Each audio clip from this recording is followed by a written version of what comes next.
Sveiki! Tikriausiai daugelis girdėjote išsireiškimą juodoji dėmė. Ir tikriausiai daugelis žinote, ką tai reiškia. Juodoji dėmė tai kelio ruožas, kuriame... Pasidomėkime, ką apie tai mano vairuotojai.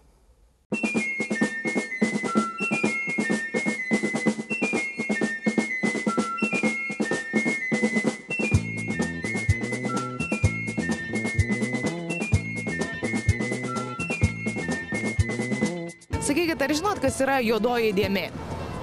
Juodoji dėmė? Ta prasme, kur gatvėje ar... Kelyje. Kelyje ne. Ne, nežinau. O kelyje tokių ženklų irgi nesat matęs? Juodoji dėmė? Nu, kaip nežinau. Gal esu matęs, bet nežinau. Ženklų ten. Kas čia per juodoji dėmė tokia? Pavojingas ruožas gal? Žinau. Čia kur avaringumas didelis yra, juodas taškas. Apie ženklus jūs norite sužinoti? Tai avarinis ženklas. Daug eismo įvykių. Juodoji dėmė tai čia, jeigu neklystu, čia trikampėtas ženklas, kur atsargiai pavojingas kelias. Juodoji dėmė?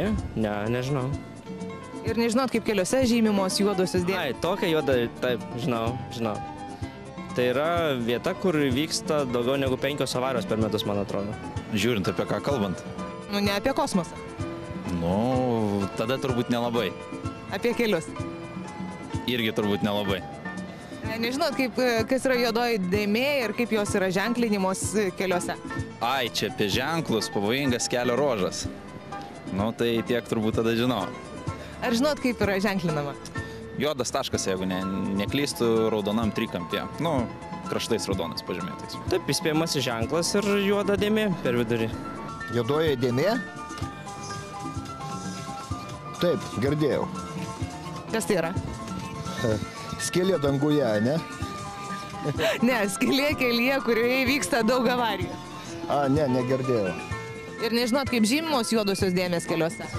Kad žinokit, iš tikrųjų, neatkreipiau dėmesį.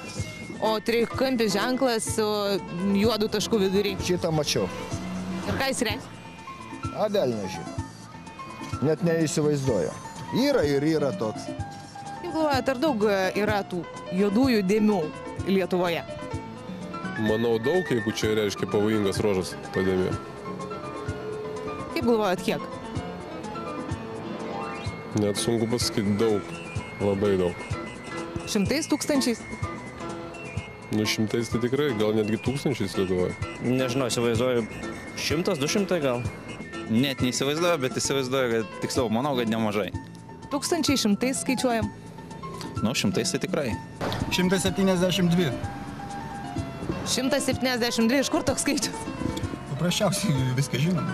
Kaip 10-baliai sistemai įvertintumėt Lietuvos vairuotojų kultūrą? 7 kažkur tai. Nu, 6. Kodėl? Nu, nekultūringi. 6. Kodėl tik mažai? Todėl, kad mes kiaulės keliuose.